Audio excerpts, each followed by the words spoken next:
हाय दोस्तों, आज हम पढ़ने जा रहे हैं कक्षा 7 की गणित अध्याय 6 त्रिभुज और उसके गुण।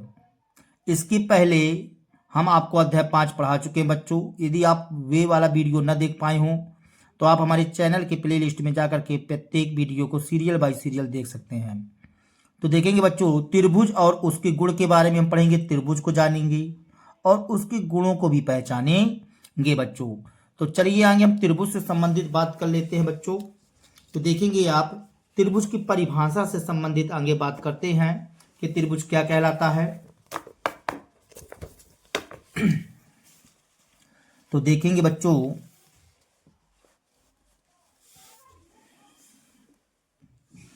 तो यहां पास लिखे देते हैं बच्चों आगे कक्षा 7 गणित, कक्षा 7 गणित और अध्याय कौन सा है बच्चों? 6। ठीक है, पाठ का नाम है त्रिभुज और उसके गुण। ठीक है बच्चों, त्रिभुज और उसके गुण। तो चलिए आगे हम बात करते हैं त्रिभुज से संबंधित बच्चों। त्रिभुज क्या कहलाता है? देखो, त्रिभुज में वैसे ही पता चल रहा है 3 भुजाएं। कितनी भुजाएं बच्चों? 3 भुजाएं। तो यहां पास हम लिख सकते हैं परिभाषा, ऐसी आकृति या कि 3 भुजाओं से निर्मित, ऐसा लिख दो बच्चों, 3 भुजाओं से निर्मित बंद आकृति को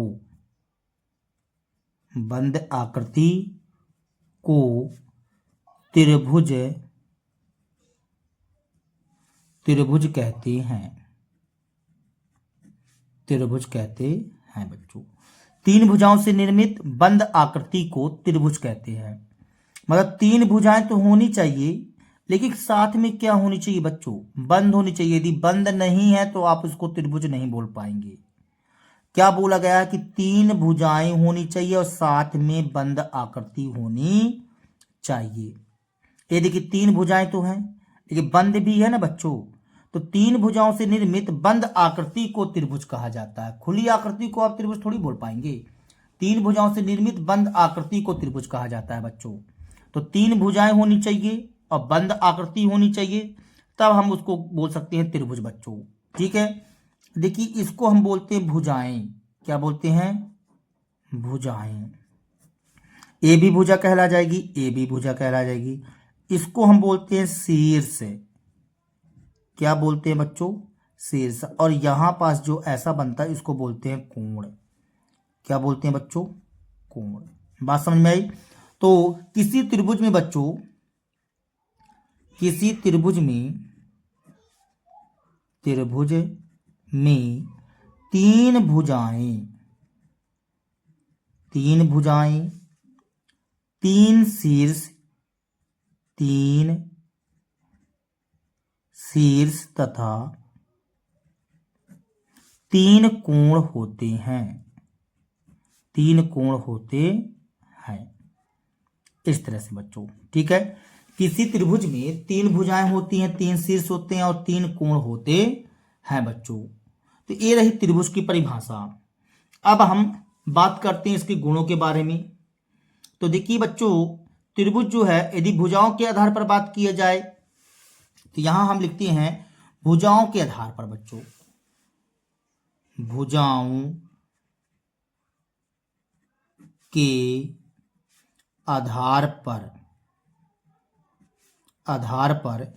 त्रिभुजों के प्रकार,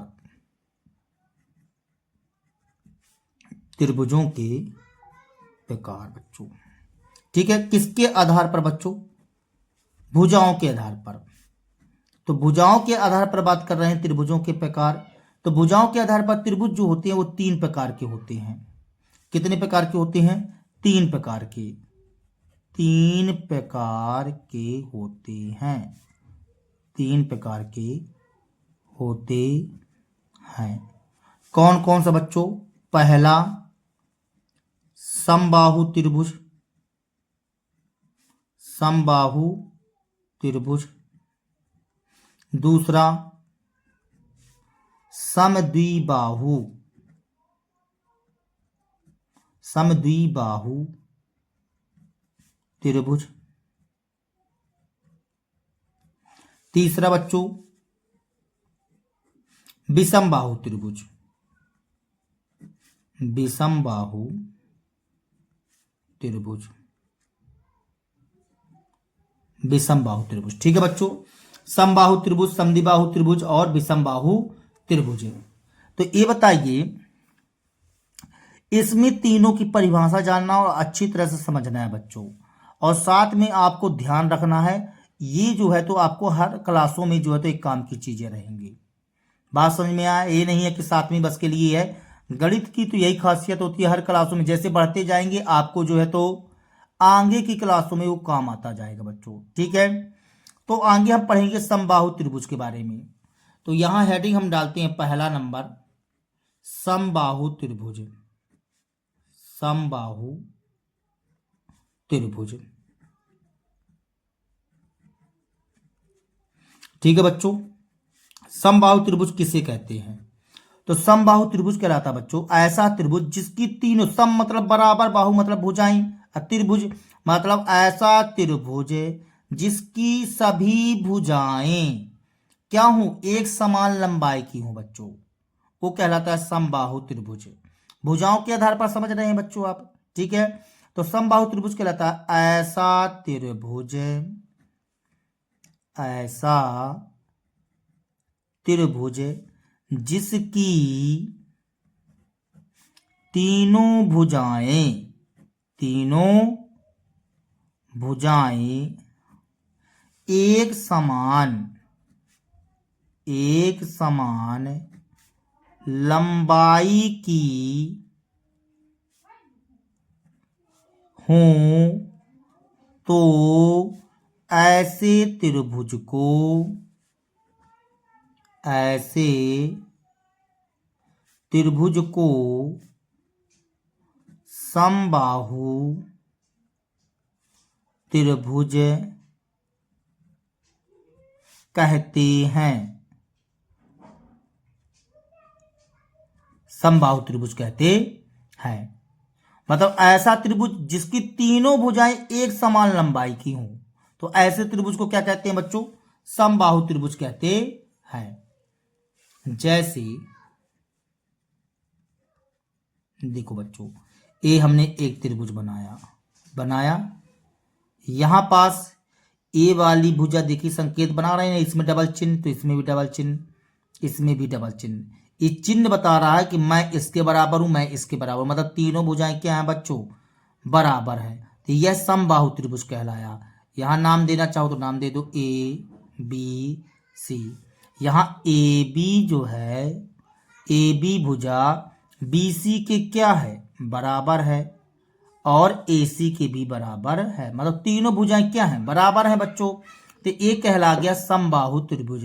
मतलब ऐसा त्रिभुज जिसकी तीनों भुजाएं एक समान लंबाई की हो, तो ऐसे त्रिभुज को समबाहु त्रिभुज कहते हैं बच्चों। ठीक है, अब चलते हैं दूसरे नंबर में। दूसरा नंबर क्या लिखवाया गया? समद्विबाहु, समद्विबाहु त्रिभुज, समद्विबाहु त्रिभुज बच्चों। लिखिए इसकी परिभाषा, ऐसा त्रिभुज, देखो बच्चों, सम द्वि, द्वि का मतलब दो, असम मतलब बराबर, अब बाहु मतलब भुजाएं, ऐसा त्रिभुज जिसकी दो भुजाएं बराबर हों, समद्विबाहु त्रिभुज कहलाता है। ऐसा त्रिभुज, ऐसा त्रिभुज जिसकी दो भुजाएं, दो भुजाएं एक समान, एक समान लंबाई की हो तो एक समान लंबाई की हो तो समद्विबाहु त्रिभुज कहलाता है।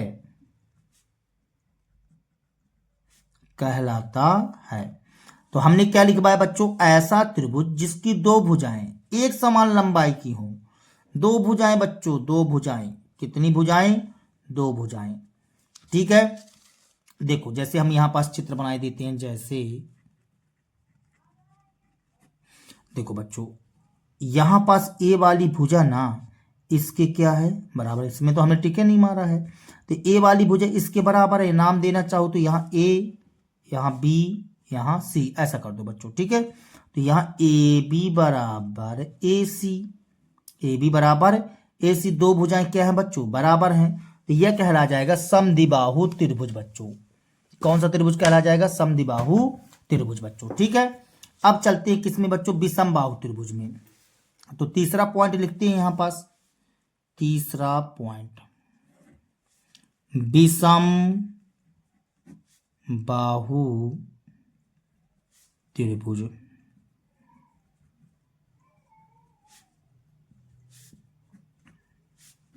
विषम बाहु त्रिभुज, ठीक है बच्चों, देखिए यहां पास ऐसा त्रिभुज, ऐसा त्रिभुज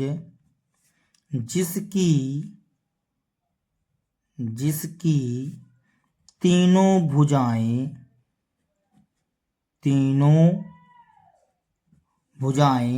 अलग अलग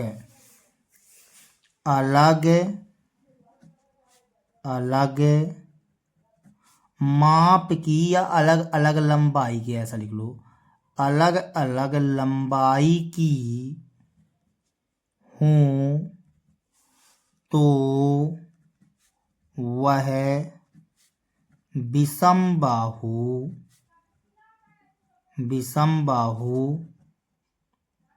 त्रिभुज कहलाता है। विषम बाहु त्रिभुज कहलाता है। हमने क्या लिखा बच्चों, यहां पास हमने लिखा ऐसा त्रिभुज जिसकी तीनों भुजाएं अलग अलग लंबाई की हों, विषम बाहु त्रिभुज कहलाता है। जैसे हमने एक त्रिभुज बनाया यहां पास, ये देखिए ऐसा बना दिए बच्चों, सबकी अलग अलग माप है, सबकी क्या है, अलग अलग माप है। इसमें सिंगल डंडा मार दिए, इसमें डबल डंडा, इसमें ट्रिपल डंडा, मतलब अलग अलग माप है। तो यहां जब सभी भुजाएं अलग अलग लंबाई की हैं तो कौन सा त्रिभुज कहला जाएगा बच्चों, विषम बाहु त्रिभुज कहला जाएगा। ठीक है बच्चों, समझ में आया। तो ये अभी आपने पढ़ा, देखो भुजा से संबंधित बात कर रहे हो, केवल किससे संबंधित बात की गई है, भुजा से संबंधित। तो भुजा के आधार पर त्रिभुजों के प्रकार 3 बताया गया। कौन कौन सा बच्चों, हमने पहले बताया आपको समबाहु त्रिभुज, फिर समद्विबाहु त्रिभुज, फिर विषमबाहु त्रिभुज, सबकी परिभाषा बता दी बच्चों। ठीक है, तो हमारे ख्याल से आपके समझ में आ गया होगा बच्चों। और समझो त्रिभुजों के प्रकार, ये था भुजाओं के आधार पर। अब हम बात करेंगे किसके आधार पर, कोणों के आधार पर बच्चों। किसके आधार पर, कोणों के आधार पर। चलो बात करते हैं कोणों के आधार पर। ठीक है, तो देखेंगे बच्चों,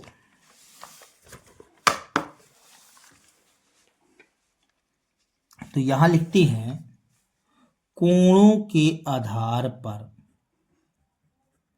कोणों के आधार पर त्रिभुजों के प्रकार, त्रिभुजों के प्रकार। तो समझो बच्चों, अब कोणों के आधार पर, मतलब कोण, यदि मान लो आपको भुजा नहीं दिया गया, समझो बात को, भुजा के बारे में नहीं बताया गया बच्चों आपको, अब किसके बारे में बताया जाए, कोण बता दिया जाए आपको। तो कोणों के आधार पर त्रिभुजों के प्रकार क्या कहलाएंगे, कौन से कोण होंगे। तो सबसे पहले शुरू में आप जानो, देखो एक न्यून कोण होता है, एक अधिक कोण होता है, एक समकोण होता है। ठीक है बच्चों, तो ये भी 3 प्रकार के होते हैं, 3 प्रकार के होते हैं, 3 प्रकार के होते हैं बच्चों। ठीक है, कौन कौन से? पहला नंबर जानो, न्यून कोण त्रिभुज, न्यून कोण त्रिभुज, ये पहला प्रकार। दूसरा प्रकार जानो बच्चों, समकोण त्रिभुज, समकोण त्रिभुज। और तीसरा प्रकार होता है बच्चों अधिक कोण त्रिभुज, अधिक कोण त्रिभुज,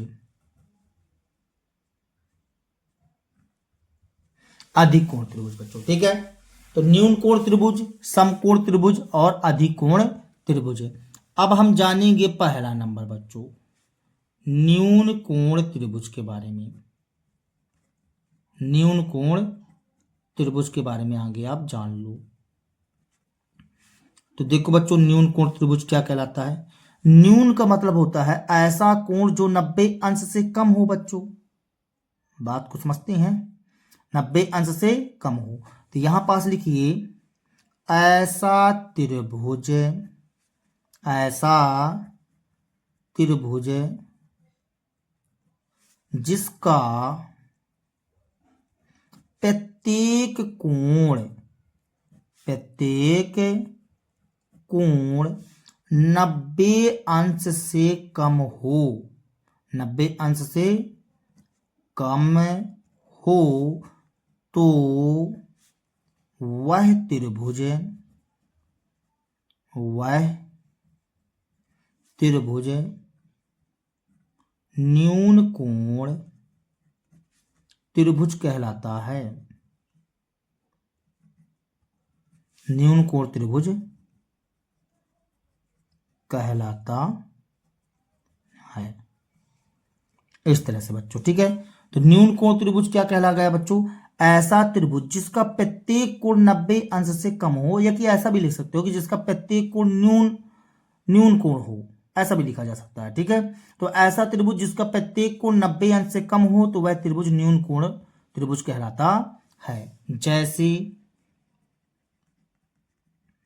हमने यहां पास एक त्रिभुज बनाया बच्चों, देखो ये न्यून कोण त्रिभुज होगा। पूछो कैसे? देखो यदि इसमें 90 बनाना चाहिए ना, 90 ऐसे जाएगा तो ये 90 से तो कम है ना, 90 ऐसे सीधा जाएगा, ये भी सीधा जाएगा तो 90, ये भी इसका बनाना चाहोगे तो ऐसे कुछ जाएगा बच्चों। मतलब ये 90 से सभी के सभी कम है, ये 90 से क्या है बच्चों? कम है। ठीक है ना, तो ये न्यून कोण कहलाया। ये पूरा जो है जितना कोण है ये न्यून कोण त्रिभुज बना हुआ है। कौन सा त्रिभुज है बच्चों? ये न्यून कोण त्रिभुज, न्यून कोण त्रिभुज। इसके प्रत्येक कोण को नापोगे ना बच्चों तो 90 से कम निकलेगा, 90 से कम। आप समकोण बनाना सीखे होंगे, समकोण कैसा होता है? ऐसा होता है, सीधे ऐसे जाएगा ना 90 अंश। ठीक है, ऐसे जाएगा, इसलिए। तो ये था बच्चों न्यून कोण त्रिभुज। अब बात करते हैं किसके बारे में? समकोण त्रिभुज के बारे में। तो देखना अभी यहां लिखते हैं समकोण त्रिभुज, समकोण त्रिभुज। ठीक है बच्चों, तो यहां लिखिए ऐसा त्रिभुज, ऐसा त्रिभुज जिसका एक कोई कोण, एक कोई कोण, केवल एक कोण के बारे में बात कर रहे हैं। ऐसा त्रिभुज जिसका एक कोई कोण 90 अंश का हो, 90 अंश का हो तो वह समकोण त्रिभुज, समकोण त्रिभुज कहलाता है, कहलाता है। तो हमने क्या लिख दिया बच्चों? ऐसा त्रिभुज जिसका एक कोई कोण 90 अंश का हो तो वह समकोण त्रिभुज कहलाता है। मतलब इसमें एक कोई कोण 90 अंश का होना चाहिए बच्चों। ठीक है, देखो जैसे मान लीजिए ए, देखिए बिल्कुल 90 अंश का कोण हमने बना दिया, ये 90 अंश का होगा ना बच्चों। इसको पैक कर दो तो त्रिभुज का नाम बन जाएगा, ये देखो पैक हो गया। तो ये 90 अंश का कोण हो गया, यहाँ 90 अंश का बना। तो एक कोई कोण जो है, एक कोण 90 अंश का होना चाहिए, तो उसको हम कौन सा त्रिभुज बोल सकते हैं? समकोण त्रिभुज। समकोण त्रिभुज, ऐसे बच्चों। ठीक है, समकोण त्रिभुज इस स्टाइल से। ठीक है बच्चों, तीसरा नंबर क्वेश्चन। तीसरा नंबर में क्या पूछ रहा था? अधिकोण त्रिभुज। अधिकोण त्रिभुज, तो अधिकोण त्रिभुज किसे कहते हैं बच्चों? बता दीजिए। अधिक कोण का मतलब एक कोई कोण अधिक अंश का होना चाहिए, मतलब 90 अंश से अधिक होना चाहिए बच्चों। ठीक है, तो यहां लिखो ऐसा त्रिभुज, ऐसा त्रिभुज जिसका एक कोई कोण 90 अंश से अधिक है तो वह त्रिभुज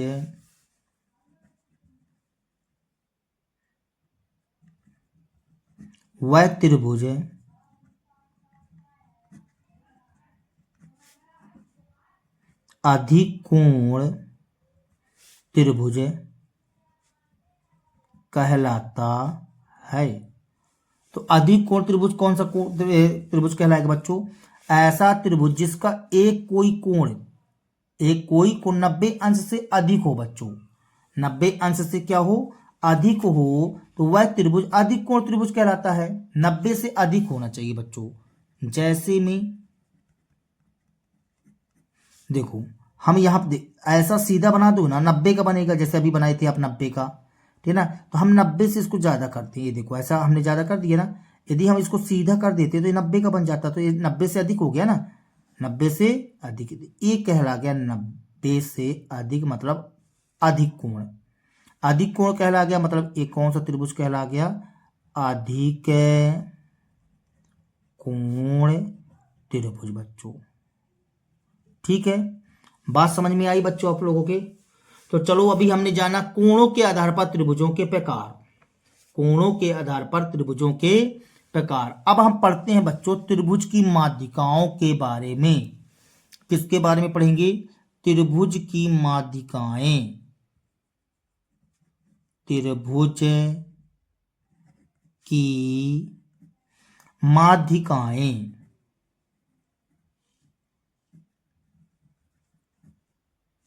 त्रिभुज की माध्यिकाएं। ठीक है बच्चों, इसके बारे में पढ़ेंगे। तो अब आपको ये जान लेना चाहिए कि त्रिभुज की माध्यिका कहलाती क्या है, अर्थात त्रिभुज की माध्यिका होती क्या है।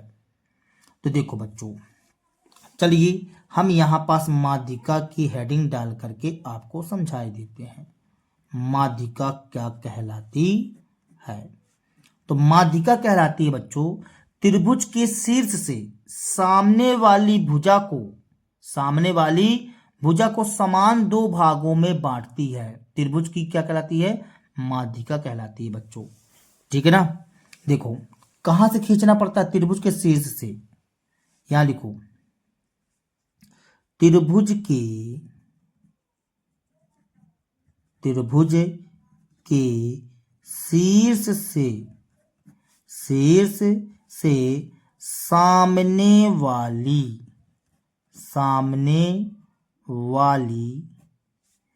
त्रिभुज के शीर्ष से खींची गई, एक मिनट बच्चों, त्रिभुज के शीर्ष से तथा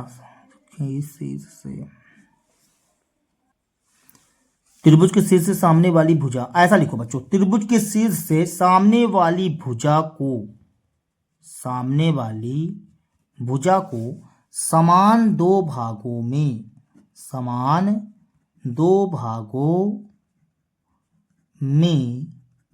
बांटने वाली रेखाखंड रेखाखंड त्रिभुज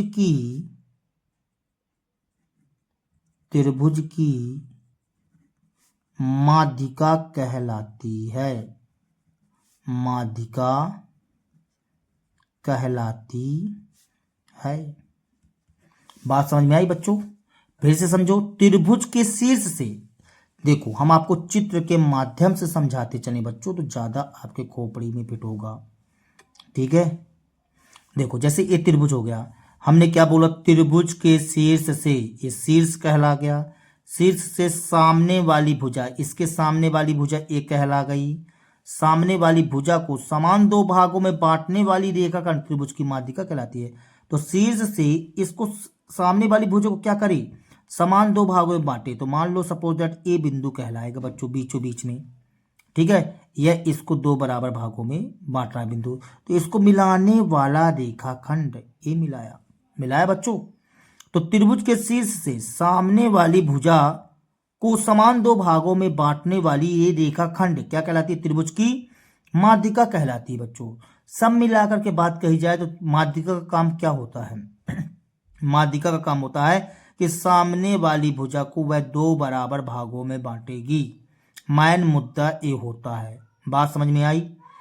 शीर्ष से आती है और सामने वाली भुजा को दो बराबर भागों में बांट देती है। कौन बेटा? त्रिभुज की माध्यिका। बात समझ में आ रही है? ये कहला गई त्रिभुज की माध्यिका। यह इसको दो बराबर भागों में बांट दी बच्चों। यहां नाम देना चाहो तो ए बी सी, यहां डी नाम दे दो। बात समझ में आया? यहां ए डी जो है क्या है बच्चों? माध्यिका है, माध्यिका। ठीक है, और ये माध्यिका जो है इस बीसी को दो बराबर भागों में बांट देती है, अर्थात बी डी बराबर सी डी। बी डी बराबर सी डी। बात समझ में आई बच्चों? माध्यिका का काम होता है सामने वाली भुजा को दो बराबर भागों में बांट देना। क्लियर बात बच्चों? माध्यिका का काम क्या होता है? सामने वाली भुजा को समान दो भागों में बांट देना त्रिभुज की माध्यिका कहलाती है। कोई दिक्कत बच्चों? समझ में आ गया अच्छी तरह से? तो यदि आप लिखना चाहो तो त्रिभुज के शीर्ष से सामने वाली भुजा को समान दो भागों में बांटने वाली रेखाखंड त्रिभुज की माध्यिका कहलाती है। ठीक है बच्चों? चलो अब बात ये आती है कि सर जी ये आपने इस माध्यिका तो खुद खींच दिया, क्या इस शीर्ष से भी खींचा जा सकता है? क्या इस शीर्ष से भी खींचा जा सकता है? बिल्कुल खींचा जा सकता है बच्चों। जब तीन शीर्ष होते हैं तो तीन माध्यिकाएं भी होती हैं। बात समझ में आई अच्छी तरह से? चलो खींच के दिखाते हैं बच्चों आपको। ठीक है, तो देखेंगे आप आगे।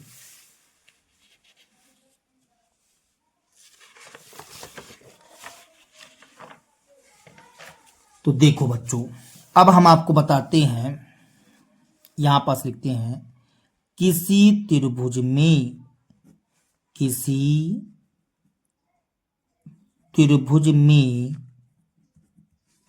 तीन माध्यिकाएं होती हैं। तीन माध्यिकाएं होती हैं। किसी त्रिभुज में कितनी माध्यिकाएं होती हैं बच्चों? तीन माध्यिकाएं होती हैं। और इन माध्यिकाओं के संगमन बिंदुओं को क्या बोला जाता है? केंद्रक कहा जाता है बच्चों। क्या कहा जाता है? केंद्रक। इन माध्यिकाओं के संगमन बिंदु को कहा जाता है बच्चों केंद्रक। बात समझ में आई? तो लिख दीजिए बच्चों यहां पास, तथा इन तीनों माध्यिकाओं के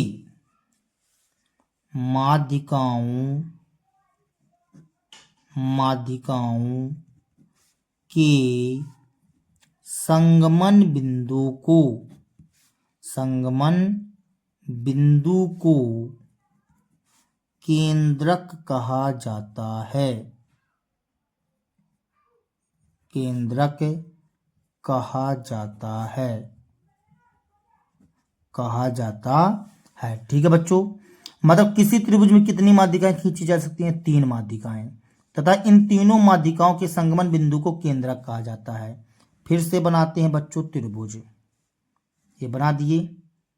देखिए इसकी माध्यिका आपने खींचा तो यह इसको सामने वाले को दो बराबर भागों में बांटेगा बच्चों।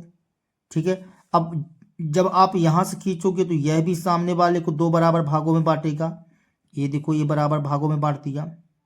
ठीक है, यहां से खींचोगे बच्चों ऐसे, ये देखो खींच दिए, ऐसे खींच दिया बच्चों, तो यह भी इसको दो बराबर भागों में बांटेगा। बात समझ में आई?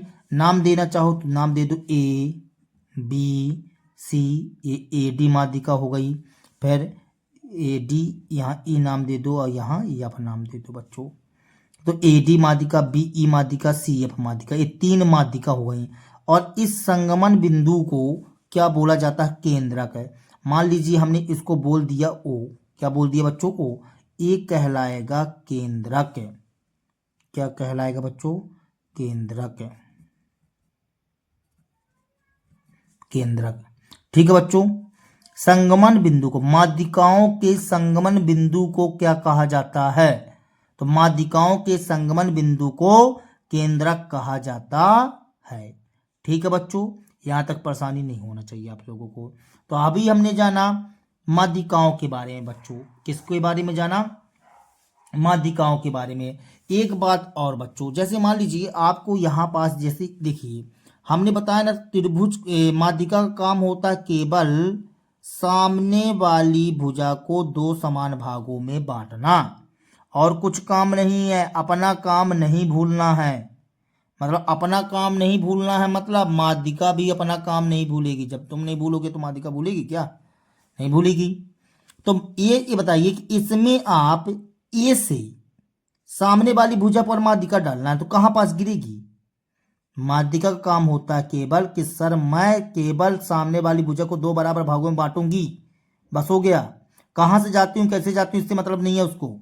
वो सीधा कहना कि मैं सामने वाले को क्या करूंगी? दो बराबर भागों में बांटूंगी, मतलब ए से इस पर गिरेगी, इस पर गिरेगी तो इसको दो बराबर भागों में बांटेगी। तो कहीं इस ऐसा लगभग यहाँ पास, यहाँ बीच में होगा बिंदु, ये डी बिंदु, ये हो गया ना, यहाँ पास बराबर बराबर होगा, होगा कि नहीं होगा?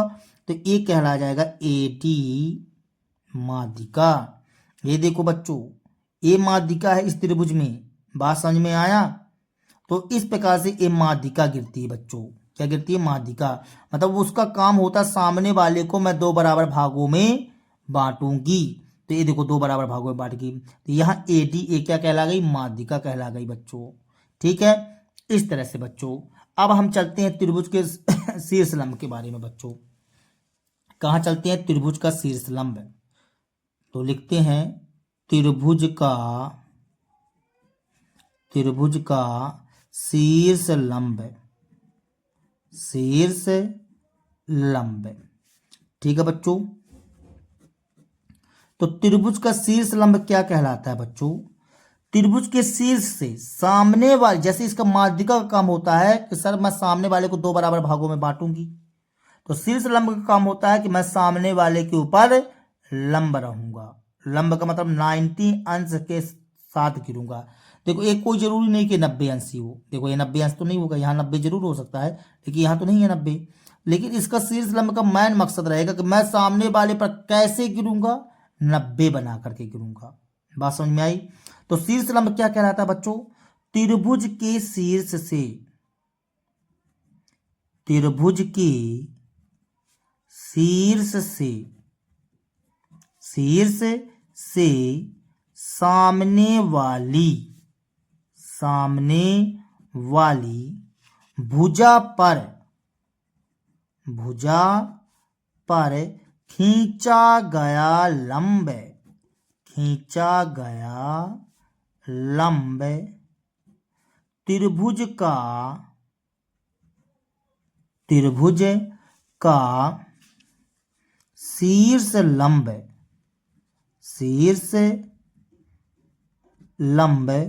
पर खींचा गया लंब, त्रिभुज का शीर्ष लंब कहलाता है। ठीक है बच्चों, त्रिभुज के शीर्ष से सामने वाली भुजा पर खींचा गया लंब त्रिभुज का शीर्ष लंब कहलाता है। हमने क्या बोला बच्चों आपको? त्रिभुज के शीर्ष, जैसे मान लीजिए कि ये त्रिभुज कहला गया, ये क्या कहला गया बच्चों? ये त्रिभुज कहला गया। हमने बोला त्रिभुज के शीर्ष से सामने वाली भुजा पर खींचा गया लंब त्रिभुज का क्या कहलाता है? शीर्ष लंब। ए है बच्चों शीर्ष लंब। शीर्ष लंब। शीर्ष से सामने वाली भुजा पर डाला गया लंब। ये देखो सामने, ये शीर्ष के सामने यही वाली भुजा कहलाएगी।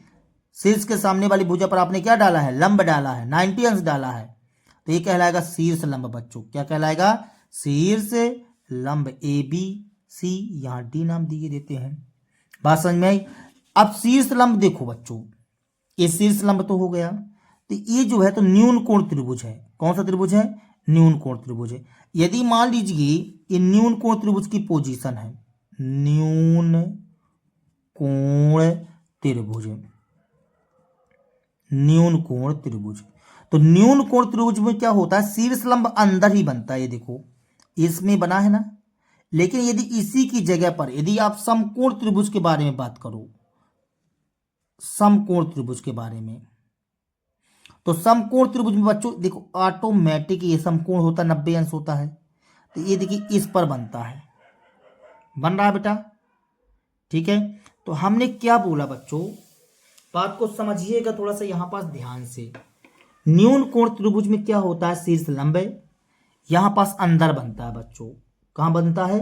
अंदर बनता है। लेकिन समकोण त्रिभुज की बात करें ना बच्चों, तो समकोण त्रिभुज में इसकी परिसीमा पर बन जाता है।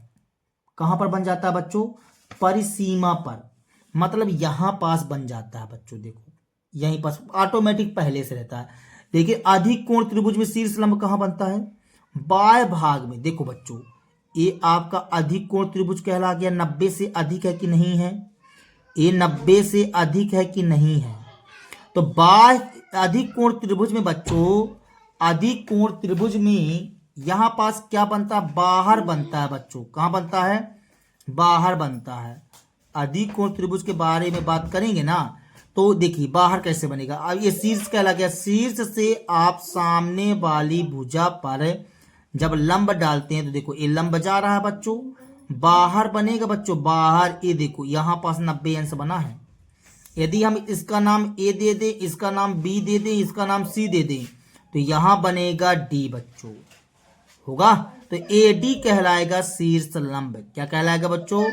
और यहां पास ए, यहां पास बी, यहां पास सी, तो ए कहला जाएगा बच्चों, ए बी ही कहला जाएगा शीर्ष लंब। ए बी ही कहला जाएगा शीर्ष लंब। ठीक है, तो इस तरह से बच्चों क्या होता है?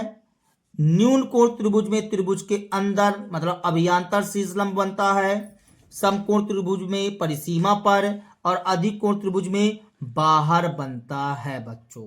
बात समझ में आई? अब आगे समझो बच्चों, तो ये कौन सा त्रिभुज कहलाया बच्चों? ये समकोण त्रिभुज कहलाया। आगे इसको लिख लेते हैं, फिर आगे चलते हैं। समकोण त्रिभुज, ये समकोण त्रिभुज की स्थिति है बच्चों, और ये अधिक कोण त्रिभुज की स्थिति है। अधिक कोण त्रिभुज, अधिक कोण त्रिभुज। तो अधिक कोण त्रिभुज में शीर्ष लंब त्रिभुज के बाहर बनता है, और न्यून कोण त्रिभुज में त्रिभुज के अंदर बनता है, और समकोण त्रिभुज में उसी पर रहता है, मतलब परिसीमा पर रहता है बच्चों। ठीक है, तो हमने जाना अभी शीर्ष लंब के बारे में। अब आगे क्या पढ़ते हैं बच्चों? अब आ गया सीधे डायरेक्ट प्रश्न नंबर 6.1 बच्चों। तो देख लीजिए प्रश्न नंबर 6.1 आगे। तो प्रश्न नंबर 6.1 में बच्चों पहला नंबर प्रश्न क्या कहता है? त्रिभुज पी क्यू आर में भुजा क्यू आर का मध्य बिंदु डी है। कहता है, देखो ये चित्र बना हुआ है बच्चों, ध्यान से देखो इसको थोड़ा सा। पी क्यू आर, ये त्रिभुज का चित्र बना हुआ बच्चों, ऐसा आपके किताब में भी बना होगा। तो पी क्यू आर में कहता है कि क्यू आर का मध्य बिंदु डी है। देखो ये डी जो है मध्य बिंदु है, डी क्या है? मध्य बिंदु। तो कहता है पीएम, पीएम क्या कहलाएगा? देखो वैसे 90 अंश का बना हुआ है, तो पीएम क्या कहलाएगा बच्चों? जब 90 अंश का कोण बता रहा है, ये लंब है, तो पीएम क्या कहलाएगा? शीर्ष लंब। क्या कहलाएगा? शीर्ष लंब। अब देखो फिर लिखा पी डी, तो डी पर मिला है, मतलब ये बिंदु डी तो इसको 2 बराबर भागों में बांटता है, अर्थात क्या कहला जाएगा? माध्यिका। क्या कहला जाएगा बच्चों? माध्यिका। चलो देखो इसको देख लेते हैं थोड़ा सा। प्रश्नावली 6.1 यहां लिख दें बच्चों, प्रश्नावली 6.1 लिख देते हैं। प्रश्नावली 6.1 के बारे में बातें की जा रही हैं। तो 6.1 में बच्चों आपका चित्र जो है ऐसा कुछ बना है, ऐसा कुछ देखो बच्चों, ठीक। यहाँ P, यहाँ Q, यहाँ R बना है। कहता है कि D इसका मध्य बिंदु है। तो जब D मध्य बिंदु है तो ये PD क्या कहलाया जाएगा? माध्यिका कहला जाएगी ना बच्चों, क्योंकि यह इसको 2 बराबर भागों में बांटता है तो PD क्या कहलाएगी? माध्यिका। और देखो ये जो है 90 अंश बना रहा है, 90 अंश बना रहा है, 90 अंश बना रहा है। PM लंब कहला जाएगा QR पर, तो ये शीर्ष लंब कहला जाएगा।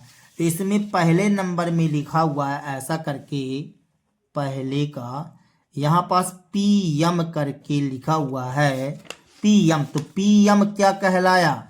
PM कहलाया बच्चों, PM शीर्ष लंब है, ऐसा लिख दो, शीर्ष लंब है, ठीक है। यहाँ खाली स्थान, ये शीर्ष लंब। फिर PM के बाद क्या पूछा था? PD के बारे में।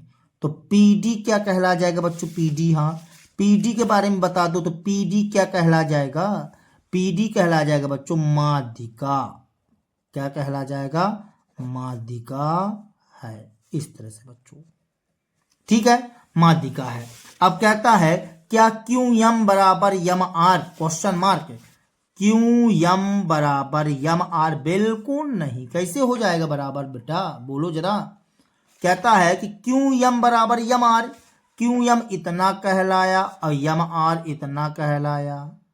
क्या कभी बराबर हो सकता है? क्या नहीं हो सकता? हो सकता है बच्चों? नहीं हो सकता है, चूंकि यहां पास देखो बच्चों, QM बराबर MR नहीं हो सकता। तो QM नॉट इक्वल MR बराबर नहीं हो सकता, क्योंकि QR का मध्य बिंदु D है। क्या है बच्चों? D है। जब D है तो यहां से QD बराबर क्या हो जाएगा? DR हो जाएगा। होगा कि नहीं होगा बच्चों? यहां बोला गया QM बराबर MR। तो यहां से यदि बात की जाए कि यदि QM, तो देखो DR जो है तो QD के बराबर है, तो यहाँ QM छोटा ना कहला गया। QM क्या कहला जाएगा? छोटा कहला जाएगा, क्योंकि देखो ना इसमें जो है तो हम और क्या कर रहे हैं, तुम DM इसमें और जुड़ जाएगा हमारा, ठीक है ना। DM क्या हो जाएगा? जुड़ जाएगा इसमें, तो ये बन जाएगा RM, मतलब MR बन जाएगा और ये QM कहला जाएगा बच्चों। बात समझ में आ रही है आप लोगों की? क्या मतलब इसमें यदि पूरी भुजा ले लें RM, तो यहाँ हम कह सकते हैं QM जो होगा वो छोटा होगा किससे? MR से। बात समझ में आया? तो इस स्टाइल से यहाँ QM नॉट इक्वल MR बराबर नहीं होगा। तो कहता क्या बराबर है? तो बराबर नहीं होगा बच्चों, ठीक है, इस तरह से। अब चलो दूसरे नंबर प्रश्न में चलो बच्चों। कहता निम्न के लिए अनुमान से आकृति खींचिए। आपको अनुमान से आकृति खींचना है, कोई नाप तौल के नहीं बना देना है बच्चों, ठीक है। तो चलो ठीक है, बनाते हैं बच्चों। 1 मिनट थोड़ा जमा लें आगे अच्छी तरीके से, जिससे हमको परेशानी न बने। तो कहता है निम्न के लिए अनुमान से आकृति खींचिए। कहता है ABC में BE एक माध्यिका है। अभी अभी हमने आपको समझाया माध्यिका का काम क्या होता है। माध्यिका का काम होता है मैं सामने वाले को समान 2 भागों में बांटूंगा, बस, और कोई काम नहीं है। तो कर दो बेटा दूसरे का A नंबर बेटा। कहता ABC में BE एक माध्यिका है। चलो बनाते हैं बेटा। कहता है कि त्रिभुज ABC में BE एक माध्यिका है। चलो बनाते हैं। तो हमने A बनाया त्रिभुज। क्या बनाया बच्चों? त्रिभुज। ये बना दिया। यहाँ लिख दिया बी, यहाँ लिख दिया ए, यहाँ लिख दिया सी, लिख दिया। अब इसके बीचों बीच वाली ये कहला गया, बीचों बीच में कहला गया बच्चों, तो हमने इसको डी नाम दे दिया। अब इसको मिला दो, अरे ई नाम देना भैया, क्या नाम देना, ई, क्योंकि वो स्वयं बोला है ई, ये नाम दे दिए। अब इसको मिला दो बच्चों, तो ये क्या कहला जाएगी, माध्यिका। ये क्या कहलाएगी बच्चों, माध्यिका। ठीक है, माध्यिका, क्योंकि यह इसको समान दो भागों में बांटेगी बच्चों, तो ये कहला जाएगी माध्यिका। यहाँ पास चिन्ह ऐसा बना दिया करो कि यह इसको दो बराबर भागों में बांट रहा है बच्चों। बात समझ में आया? तो इस तरह से हमने इसको बना दिया चित्र। फिर क्या कहता है, कहता है त्रिभुज पी क्यू आर में पी क्यू तथा पी आर त्रिभुज के शीर्ष लंब है। देखो बच्चों, पी क्यू तथा पी आर समकोण त्रिभुज बनेगा बेटा इसमें। तो बी नंबर कहता है त्रिभुज पी क्यू आर में पी क्यू और क्या लिखा था, और तथा पी आर तथा पी आर त्रिभुज के शीर्ष लंब है, ऐसा लिखा था बच्चों। ठीक है, तो चलो बनाते हैं यार। तो ये बताओ, यहाँ पी क्यू पी आर दोनों में पी पी है यार, तो इसमें कौन सा त्रिभुज बनेगा, समकोण त्रिभुज बनेगा बेटा। देखना ध्यान से है, ये बन गया पी, ये बन गया क्यू, ये बन गया आर। देखो पी क्यू पी आर ये दोनों के दोनों शीर्ष लंब है कि नहीं है। यहाँ क्यू से डालोगे तो पी पर लंब, आर से डालोगे तो पी पर लंब, दोनों में पी पी है, तो समकोण त्रिभुज बनेगा बेटा। ये समकोण त्रिभुज, कौन सा त्रिभुज, समकोण त्रिभुज बेटा। ठीक है, इस तरह से। अब सी नंबर में क्या कहता है उसको भी पढ़ लो। कहता है त्रिभुज एक्स वाई जेड में वाई एल एक शीर्ष लंब उसके बही भाग में है। इसका मतलब बही भाग में है, बाहर है, मतलब कौन सा त्रिभुज बना होगा, अधिक कोण त्रिभुज है। अधिक कोण त्रिभुज, ए लो अधिक कोण त्रिभुज हमने बना दिया, बना दिया। प्रश्न नहीं लिखे हो सर, लिख दो। त्रिभुज एक्स वाई जेड में, त्रिभुज एक्स वाई जेड में वाई एल बोला था क्या बच्चों, वाई एल के बारे में बोला गया था ना, वाई एल एक शीर्ष लंब उसके बही भाग में, वाई एल एक शीर्ष लंब उसके बही भाग में, बही भाग में, बही भाग में, बही भाग में है। चलो देखो बेटा, वाई एल बोला गया है, एक काम करो वाई नाम दे दिया यहाँ, ठीक है, समझ जाओगे। वाई और यहाँ यक्स नाम दे दो, यक्स वाई जेड, यहाँ जेड नाम दे दिए। अब वाई एल, वाई से सामने वाली भुजा पर, तो इसको थोड़ा सा आगे बढ़ाओ, ये बढ़ाया। अब यहाँ से इसको ऐसे लंब पड़ेगा, ये देखो, ये देखो पड़ गया ना, ये लंब, ए वाई एल। तो हमने बताया था ना, अधिक कोण त्रिभुज में क्या होता है बच्चों, हमेशा शीर्ष लंब कहाँ बनता है, बाहर बनता है बच्चों। कहाँ बनता है, बाहर बनता है। तो ये बन गया वाई एल शीर्ष लंब। ठीक है बच्चों, समझ में आया। ठीक है बच्चों, आगे चलते हैं। अब तीसरा नंबर प्रश्न क्या कहता है, आकृति खींचकर, आकृति खींचकर पुष्टि कीजिए कि एक समद्विबाहु त्रिभुज में शीर्ष लंब व माध्यिका, माध्यिका एक लिखा है बच्चों, यहां पास आपको शायद दिखाई न दे पा रहा हो, एक रेखाखंड हो सकता है। तीसरा नंबर प्रश्न कहता है आकृति खींचकर पुष्टि कीजिए कि एक समद्विबाहु त्रिभुज, समद्विबाहु त्रिभुज क्या कहलाता है, जिसकी दो भुजाएं बराबर हों। एक समद्विबाहु त्रिभुज में शीर्ष लंब व माध्यिका एक ही रेखाखंड हो सकता है, एक रेखाखंड हो सकता है। तो ये होता ही है बच्चों, ऐसी बात नहीं है। तीसरा नंबर कहता है कि एक समद्विबाहु त्रिभुज बनाओ। चलो बनाते हैं। ये देखो, हमने एक समद्विबाहु त्रिभुज बना दिया जिसकी दो भुजाएं क्या है बच्चों, बराबर है। ठीक है, इसकी दोनों भुजाएं क्या है बच्चों, बराबर है। समद्विबाहु त्रिभुज में यदि आप जानते हो, यदि आप शीर्ष लंब खींचोगे तो बिल्कुल ऐसे ही आएगा, और माध्यिका भी खींचोगे तो ऐसे ही आएगा। ये लंब भी होता है और यह सामने वाले को दो बराबर भागों में बांटता भी है। यदि आप माध्यिका और शीर्ष लंब खींचोगे ना बच्चों, तो दोनों एक ही समपाती होती हैं। समपाती का मतलब एक ही में समाहित रहते हैं। बात समझ में आया? नहीं आया? मतलब एडी जो है, यदि तुम जैसे मान लो माध्यिका खींचोगे तो माध्यिका का काम क्या होता है भैया, मैं सामने वाले को दो बराबर भागों में बांटूंगा। तो एडी जो है सामने वाले को दो बराबर भागों में बांट रहा है, और शीर्ष लंब का काम क्या होता है, मैं सामने वाले पर लंब से गिरूंगा, तो ये लंब तो बना रहा है। तो कहा जाए तो समद्विबाहु त्रिभुज एक ऐसा त्रिभुज होता है जिसमें शीर्ष लंब और माध्यिका जो होती है एक ही रेखाखंड पर बना होता है। बात समझ में आया?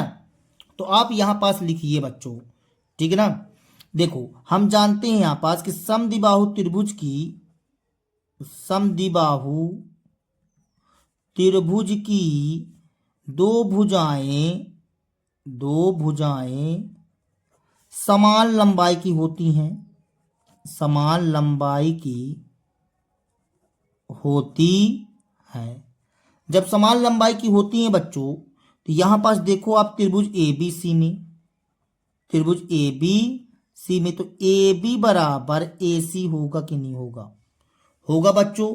तो जब यहां पास AB बराबर AC हो गया तो हम कह सकते हैं कि माध्यिका और शीर्षलंब दोनों यदि खींचते हैं बच्चों तो दोनों एक ही बिंदु पर मिलते, यहीं पर मिलेगा आकर के, यहीं पर मिलेगा। बात समझ में आया? तो हम यहां पास लिखेंगे, तो लिखो बच्चों यहां पास कि इसकी माध्यिका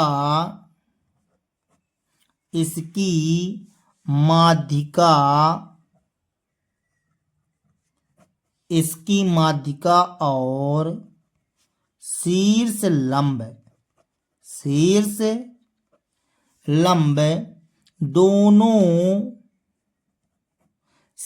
दोनों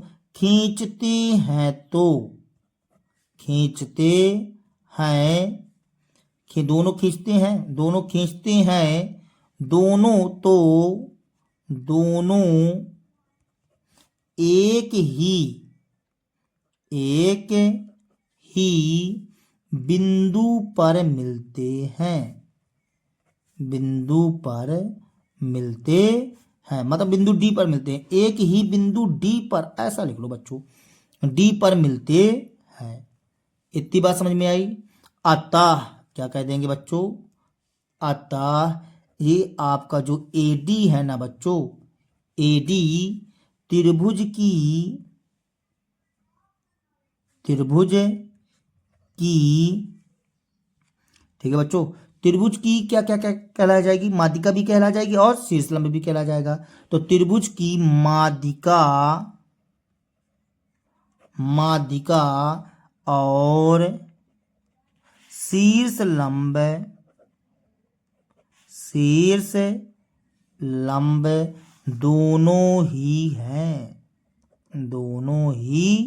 हैं बच्चों, और यही हमारा कहला जाएगा आंसर सॉल्व दैट।